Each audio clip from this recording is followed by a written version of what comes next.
السلام علیکم جی. کہا تھا نا کہ جب بھی گفتگو کرنے سے پہلے بات کریں تو قرآن پاک کی، قرآن مجید فرقان حمید کی آخری دو سورہ پاک کی تلاوت فرما لیا کریں، سورہ فلق اور سورہ ناس.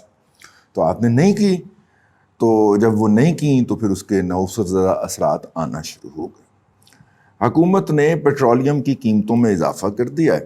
پیٹرولیم اور پیٹرولیم پروڈکٹ کی، پیٹرول جو کہ ہر غریب آدمی اور ہر شخص جو ہے جو کہ جسے کہنا چاہیے کہ وہ چلتا پھر رہا ہے، کراتا پھر رہا ہے، بھرواتا پھر رہا ہے، موٹر سائیکل کے اوپر موو کرتا ہے. سائیکل تو ختم ہی ہو گئے نا پاکستان کے اندر، تقریباً موٹر سائیکل آ گئے. ہمارے گھر میں جو کام کرنے والی خاتون تشریف لاتی ہیں ان کو بھی ان کے میاں جو ہے وہ سائیکل پہ موٹر سائیکل پہ چھوڑ کے جاتے ہیں، سائیکل نہیں ہے ان کے پاس. اور اس کا مطلب یہ ہے کہ غریب سے غریب طبقے نے بھی موٹر سائیکل لے لیا اور اس موٹر سائیکل میں پیٹرول ڈلنا ہے. تو 10 روپے قیمت اضافے کے بعد 137 روپے 79 پیسے جو ہیں، 89 پیسے جو ہیں، 89 پیسے، ہاں 79 پیسے جی، میں نے اس لیے انگلش میں بول دیا، یعنی تقریباً 80 پیسے. یعنی آپ سمجھ لیں کہ 138 روپے ہو گیا. 20 پیسے کا تو سکہ ہے ہی نہیں، تو 138 کا ہی لیٹر ڈالے گا نا پیٹرول پمپ والا، تو 138 ہو گیا. یہ کیوں ہوا ہے پہلے اس کے اوپر بات کر لیں. حکومت اس وقت IMF کے جا کے پاؤں پڑی ہوئی ہے، اور پاؤں پڑنے کی بنیادی وجہ یہ ہے کہ پاکستان کا جو اس وقت تجارتی خسارہ ہے وہ، اور جو کرنٹ اکاؤنٹ خسارہ ہے وہ ان لیولز سے بہت زیادہ اوپر چلا گیا ہے جن لیولز کو یہ پروپیگنڈا کر کے انہوں نے عوام کے سر میں موریاں کر دی تھی. اور اس پروپیگنڈے کے اندر وردی والے اور بغیر وردی کے تمام لوگ بہیمانہ طریقے سے شریک ہوئے تھے. سیمینارز ہو رہے تھے. 5.8% کی گروتھ ریٹ جو تھی وہ چبھ رہی تھی ان لوگوں کو، شور مچا رہے تھے اس کے اوپر سرکاری طور پہ. آپ کے اور میرے بجٹ سے پیسے لے کے میری منتخب حکومت کے خلاف اسلام آباد میں، کراچی میں جا کے سیمینارز کرتے تھے کہ بجٹ انہوں نے بیڑا غرق کر دیا. تو جتنا بیڑا غرق انہوں نے اس وقت کیا ہوا تھا اس سے کوئی دگنا بیڑا غرق اس وقت ہو چکا ہے معیشت کا. نتیجہ یہ ہے کہ لوگ تو کہنا شروع ہو گئے ہیں کہ ہم جو ہے وہ ہائپر انفلیشن کی طرف جا رہے ہیں، اور شاہکار تو بیٹھا ہوا ہے اس کا ماسٹر سٹروکر جو ہے، وہ کیا کہتے ہیں، ماسٹر پلیئر جو ہے، ماسٹر بلاسٹر تو بیٹھا ہوا ہے، رضا باکر. ٹھیک ہے، رضا باکر صاحب تشریف رکھتے ہیں تو وہ تو ہائپر انفلیشن سے تو کم پہ بات ہی نہیں کرتے، ان کی تو ٹوٹل ایکسپرٹیز ہی یہی ہے. تو ہائپر انفلیشن کی طرف ہم جا رہے ہیں. ہائپر انفلیشن کیا ہوتی ہے عام بندے کے زبان کے اندر؟ کہ صبح آپ لینے جائیں تو چیز کا نرخ کچھ اور ہو، اور شام کو جب جائیں تو وہ بڑھ چکا ہو. جیسے انہوں نے 10 روپے سے زائد جو ہے، 10 روپے تقریباً کہہ لیتے ہیں چلے، 10 روپے کے قریب انہوں نے پیٹرول کی قیمت بڑھائی ہے، اسی طرح 110 روپے اس کی قیمت بڑھا دی ہے. اب اس کے اوپر میں باقاعدہ مناظرہ کرنے کو تیار کہ گھی کے اندر 65% سے 70% تک ہوتا ہے کنٹریبیوشن پام آئل کا، اور پام آئل کی پرائسز اگر 100 روپے بڑھی ہے پر لیٹر تو انہوں نے 110 روپے لیٹر بڑھا دی. اگر ہم اس کا رول دیکھیں اس کے اندر تو وہ تو 70 روپے بڑھنی چاہیے نا بھائی. ٹھیک ہے نا، اگر اس کے ریٹ بڑھے ہیں، 1 روپے آپ فرض کریں اس کا بڑھا ہے تو 100 روپے بڑھا ہے، سوری، تو امپیکٹ تو اس کا 70% کا آنا چاہیے. ٹھیک ہے نا، کہ 100 روپے اس کی قیمت بڑھ گئی پر لیٹر، انہوں نے 100 روپے قیمت بڑھا لی، ٹھیک ہو گیا. لیکن وہ جو باقی 30% ہے بھائی، وہ تو 70% ہوتا ہے نا اس کے اندر حصہ گھی کے اندر. تو وہ 100 روپے بھی نہیں، 70 روپے بھی نہیں، 110 روپے.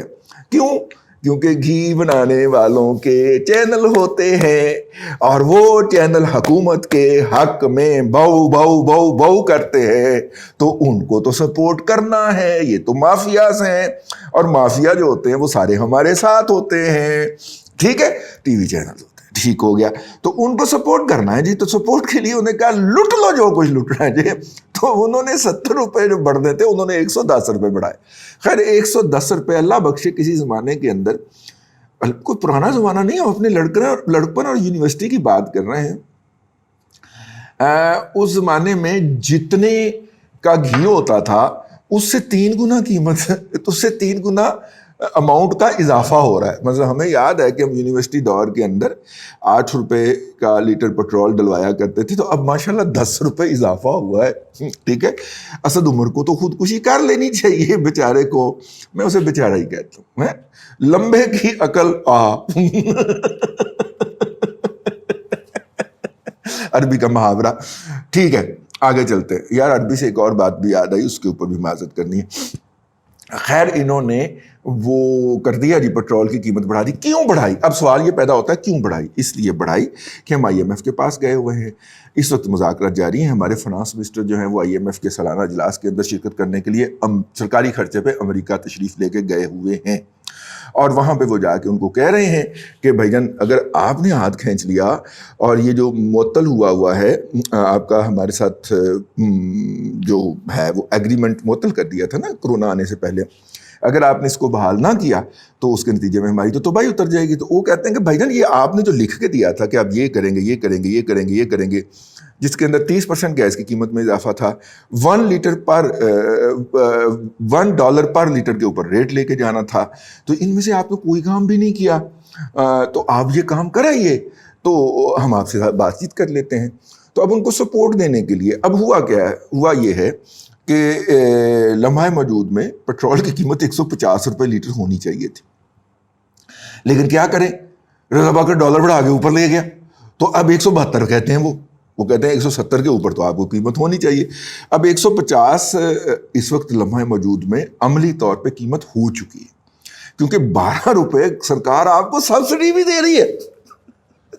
یعنی یہ جو 138 والا آپ کا پیٹرول خریدیں گے تو سرکار کے احسان مند ہوئیے گا, سرکار کے لیے دعائیں کیجئے گا, اور بقول مزمل اسلم کے عمران خان کو SMS کیجئے گا, کیونکہ کھاتوں کے اندر اس وقت پاکستان میں پیٹرول کا ریٹ جو IMF کو دکھایا جا رہا ہے وہ 150 روپے پر لیٹر ہے. باقی جو ہے 12 روپے سرکار اپنے پلے سے آپ کی محبت میں ڈال رہی. یار آپ کتنے ناشکرے لوگ ہیں یار, یعنی آپ کتنے بے حس لوگ ہیں کہ سرکار اپنے پلے سے 12 روپے ڈال رہی. لیکن اس کے ساتھ نا دوسرا ہاتھ یہ ہو گیا کہ سرکار نے جب بجٹ پیش کیا تھا اور پچھلی دفعہ جب IMF کو رپورٹ پیش کی تھی کہ ہم یہ کریں گے, ہم یہ کریں گے, ہم یہ کر لیں گے اور یوں ہم ٹھیک ہو جائیں گے, اچھے بچے بن جائیں گے, اس میں انہوں نے جو گزشتہ بجٹ پیش کیا تھا اس میں تھا کہ 600 ارب روپیہ پیٹرولیم ڈیولپمنٹ لیوی سے ہم نکالیں گے, لیں گے, اکٹھا کریں گے. اب سبسڈی یہ 12 روپے پر لیٹر والی کہاں سے دے رہے ہیں؟ پیٹرولیم ڈیولپمنٹ لیوی سے. تو پیٹرولیم ڈیولپمنٹ لیوی والا 600 ارب روپے کا ٹارگٹ تو مس ہو جائے گا. تو اس پہ IMF نے پھر چھتر پکڑ لیا, چموٹا نکال لیا, اس نے دھاڑ چترول شروع کر دیا کہ بھائی نا آپ تو کہتے تھے کہ 600 ارب روپیہ اس سے اکٹھا ہوگا, اب آپ 12 روپے پر لیٹر کی سبسڈی دے رہے ہیں حضور, تو ایتے بیڑا غرق ہوگی. ٹھیک ہے, اب یہ وہ مشکل صورتحال ہے جس میں ظاہر ہے کہ کچھ سیاسی معاملات کا حوالہ دیں گے, کچھ جو بورڈ پہ بیٹھے ہوئے دوست احباب ہیں ہمارے ان سے بات کروائیں گے یا ان سے بات کریں گے, اور نتیجے کے طور پہ دیکھیں اب وہ کیا نکال کے لاتے ہیں.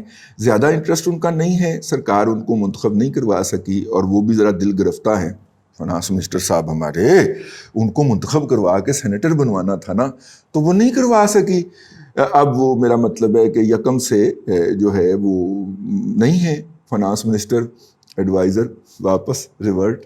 ٹھیک ہے, تو اب ان کو انٹرسٹ کتنا کو ہوگا, کتنا کہ سرکار نے ان کے ساتھ وعدہ پورا کیا ہے, یہ اپنی جگہ پہ ایک سوال ہے. لیکن پیٹرول کی قیمت جو ہے ایک تو بڑھنے کی وجہ یہ ہے, دوسری وجہ یہ ہے کہ عالمی سطح کے اوپر قیمتیں بڑھ رہی ہیں, اور ہم ایک ایسے ملک کے ہمسائے میں ہیں جو 20 سال جنگ بھگت کے ہٹا ہے. میں افغانستان کی بات کر رہا ہوں, اور افغانستان نے گزشتہ ہفتے اپنے ہاں جو پیٹرول کی پرائسز تھیں انہیں 38 افغانی روپے سے کم کر کے 48 افغانی روپے سے کم کر کے 38 افغانی روپے کر دیا. ٹھیک ہے, اب 37 افغانی روپے کر دیا. اب ایک افغانی جو ہے وہ 2 پاکستانی روپے کا ہے. یعنی افغانستان کی کرنسی ہم سے ڈبل ہے. تو اگر ڈافل ہے تو اس کا مطلب ہے کہ پاکستانی روپے میں 72 روپے لیٹر وہاں پہ ہو گیا. 72 کا دگنا 144 ہوتا ہے, ہم 138 تک تو پہنچ ہی گئے, یعنی وہاں سے ڈبل ریٹ ہے. اور وہاں پہ وہ تیل کی قیمتیں کم کرنے کی وجہ یا کہ کیوں پیش آئی یا کیسے ممکن ہوا, اس کی وجہ وہ ایران کے ساتھ ان کا معاہدہ ہے تیل کی فراہمی کا جو انہوں نے کیا ہے. اب ظاہر ہے کہ ایران کا تیل کوئی لیتا نہیں, افغانستان کو تیل کوئی دیتا نہیں, نتیجے کے طور پہ یہی ہونا تھا. انہوں نے کہا جس کے جو عوض آپ ہم سے پھل فروٹ لے لیا کریں. یوں ایک بارٹر ٹریڈ ہوا ہے, تو بارٹر ٹریڈ میں کافی زیادہ آپ ریٹ نیچے لے آتے. خیر یہ اس وقت تک کی صورتحال تھی جو میں نے کہا میں آپ کے یہاں عرض کروں. اور یہ آخری نہیں ہے جی, 1 لیٹر اور $1 پر لیٹر کے اوپر انہوں نے پرومس کیا ہوا ہے, اور رضا بھاکر جو ہے نا وہ تباہی کا کیٹلسٹ ہے, وہ بڑھاتا جا رہا ہے, مطلب ڈالر کے مقابلے میں روپے کی قدر کم کرتا جا رہا ہے. $1 کے اگر جب انہوں نے کمٹ کیا تھا $152 روپے تھے, تو اب $1 کے 172 روپے ہیں. تو انہوں نے کہنا کہ $1 کا لیٹر کر کے آئے ہو, یعنی 172 روپے کا لیٹر کر کے آئے ہو, تو آگے سے بغلیں جھانکیں گے. اور ظاہر ہے کہ یہ وہ اس یوتھیے کو تلاش کریں گے جس نے کہا تھا پٹرول 200 روپے کا لیٹر بھی ہو جائے تو ووٹ عمران خان کو ہی دوں گا. ظاہر ہے اس کا خرچہ جو ہے وہ ہمسایوں نے اٹھایا ہوتا ہے, ٹھیک ہے, اسی اپنے پلیوں کو مار کے دینا ہے, اور سرکار کی تے نوکری کرن نہیں دیتی, اور یوٹیوب دالی اسی کوئی اپنا وہ کیا کہتے ہیں جی وہ کیا ہوا ہے ہم نے. لیکن ایک بات جو ہے وہ بڑی یہاں پہ بہت ضروری ہے کرنا. میں نے گزشتہ دنوں جب ویلاگ ریکارڈ کیا تھا اس کے اندر جو ہے وہ میں اس پہ کوئی دلیل یا کوئی اصرار نہیں کرنا چاہ رہا, اگرچہ میں اس پہ اصرار کر سکتا ہوں, لیکن میری زبان سے یہ لفظ ادا ہو گیا کہ جادو برحق ہے, جو کہ غلط بات تھی. جادو حقیقت ہے. میں دراصل یہ کہنا چاہ رہا تھا کہ جادو ایک حقیقت ہے. اور دوسری بات جس پہ اعتراض ہوا کہ نبی کریم صلی اللہ علیہ وسلم کے اوپر بھی جادو ہوا, تو اس کا مطلب وہ جادو کے اثر میں تھے اور ان کی ذہنی حالت. خدا کا خوف کریں یار, اگر آپ کا علم محدود ہے تو میں کیا کر سکتا ہوں اس کے حوالے سے. دیکھیے خاکسار وہ آدمی ہے جس نے ڈاکٹر غلام مرزا ملک صاحب مرحوم کے ساتھ صرف ایک کام کے لیے ان کے ذاتی معاون کے طور پہ جاب کی تھی, کہ ان کا کہنا تھا کہ وہ قرآن پاک کا پوری تفسیر جو ہے اور جو تشریح ہے, جسے انہوں نے تفسیر تو نہیں کہا, مضامین قرآن کے نام سے ان کی اتنی بڑی کتاب ہے, وہ ساری کی ساری کتاب ان کی کیسٹ سے سن کے میں نے ٹرانسکرائب کی ہوئی ہے. اور ٹرانسکرپشن کے بعد پھر اس زمانے کے اندر چونکہ یہ نہیں آیا تھا کمپیوٹر زیادہ, ٹھیک ہے, تو پھر اس کی کمپیوٹر کمپوزنگ کروا کے غلطیاں لگوا کے یہ سارا کچھ جو تھا, لالچ اس میں صرف یہ تھا کہ یہ ایک دفعہ پورے کا پورا با ترجمہ اور چھوٹی سی تشریح کے ساتھ میرے اندر سے گزر جائے, ٹھیک ہے. تو وہ جی آپ دوبارہ پڑھ لیجئے جن صاحب کو بہت زیادہ دکھ ہوا اس بات کا. ایک تو ہمارا علم محدود ہوتا ہے, اور دوسرا ہم دوسرے کے فتوے جڑنا شروع کر دیتے. یہ ہوا تھا میرے آقا صلی اللہ علیہ وسلم کی طبیعت خراب رہنا شروع ہو گئی تھی, بخار ہونا شروع ہو گیا تھا, اس طرح کی کیفیت تھی ان کے اوپر. ذہنی کیفیت تو آپ نے ڈال دی نا اپنے ساتھ, اور کتنی بڑی گستاخی کہ آپ مرتکب ہوئے ہیں. اللہ تبارک و تعالیٰ سے پناہ بھی مانگیے اور توبہ بھی کیجیے, ٹھیک ہے. اور پھر اس کے بعد یہ پورا واقعہ ہے, اور یہ ان واقعات کے اندر آیا تھا جو میں نے جب ٹرانسکرائب کیے تھے, یہ میری لاشعور کا حصہ بن گئے ہوئے. جب آپ کسی چیز کو بات کو لکھ کے اور 2-3 دفعہ پڑھ کے اور سن کے اور لکھ کے, تو وہ پھر آپ کے لاشعور کے اندر ایک وہ چیز مطلب کہ اس کی ہارڈ ڈرائیو کا حصہ ہو جاتی ہے. تو میں نے تو بھائی اس لالچ میں وہاں پہ 2-2.5 سال ان کے ساتھ کام کیا تھا, اور جب یہ پروجیکٹ مکمل ہوا تھا سلوٹ مار کے ہم صحافت کے مورچے کے اوپر دوبارہ آ گئے تھے, ٹھیک ہے. تو اس لیے جن صاحب کو دکھ ہوا, ہم انہیں کہتے ہیں کہ ان کا آدھا دکھ جو ہے وہ ہم انڈورس کرتے ہیں, آدھا جو ہے وہ ان کی گمراہی ہے, وہ خود سے رجوع فرما لیں. اور باقی بھی بہت سارے لوگوں نے اس کی نشاندہی کی تھی, ان کا بھی بہت شکریہ, اور ان سے انتہائی معذرت کہ کہنا تھا کہ وہ ایک حقیقت ہے اور اس کو ہم برحق بول گئے. اللہ آپ کو آسانیاں عطا کرے اور آسانیاں خلق خدا میں تقسیم کرنے کی توفیق عطا کرے.